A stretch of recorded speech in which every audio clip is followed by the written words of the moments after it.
What's up, Wayne Barron here with DarkFX.net, and we are inside of Photoshop, and what we're going to be doing is this. As you can see, we have our ancient Greece statue right here with a background that I found on Google search, and we're going to add in a shadow, as you can see right here.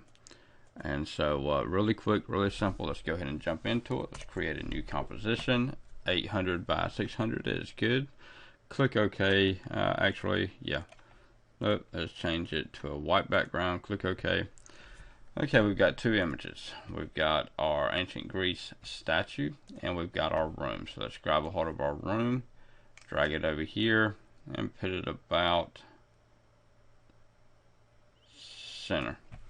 Okay, now let's come over here and grab a hold of our statue, grab it, and then drop it right here on top.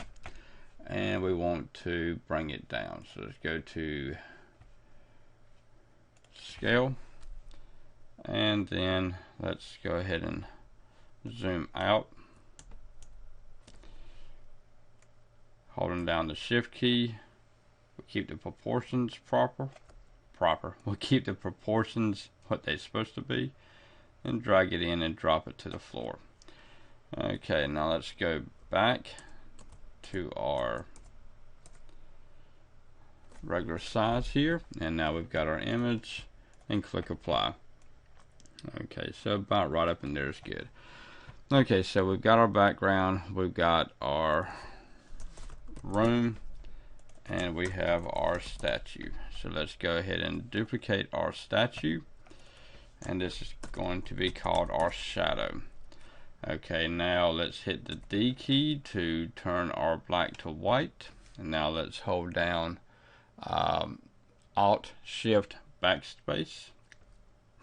Alt Shift Backspace, and this right here would turn this the shadow to black. Now let's drop it up underneath our statue, and on Windows it's the squiggly line Shift Backspace. I'm not really sure what the Alt key is, but anyway, you drop it down into your shadow, and then you're able to use your up, down, side to side arrow keys, and you can move the shadow out.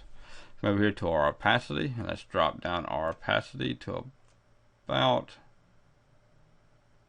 30%. That looks good. And now let's let's go ahead and bring it out a little bit more. Let's bring it up some, so that it looks like the light is coming in from here and pointing up. Okay, so that looks good. So now let's come over here and let's grab a hold of our eraser. Make sure that we are on the eraser tool, and what we want to do is make sure the shadow is selected, and we want to go ahead and just get rid of a little bit of this. Okay, so that way there's no shadow here, because there should not be no shadow. We just want the shadow to be on the wall.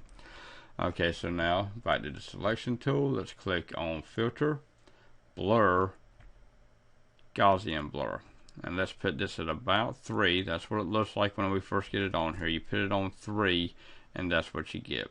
So that's about how we want it done. Let's click OK, and that looks good. And so I mean, it's just really quick, simple effect to add in. Then if you click here, you can see the huge difference. There's nothing there, and then you've got a slight shadow. We can bring that shadow down and over just a little bit.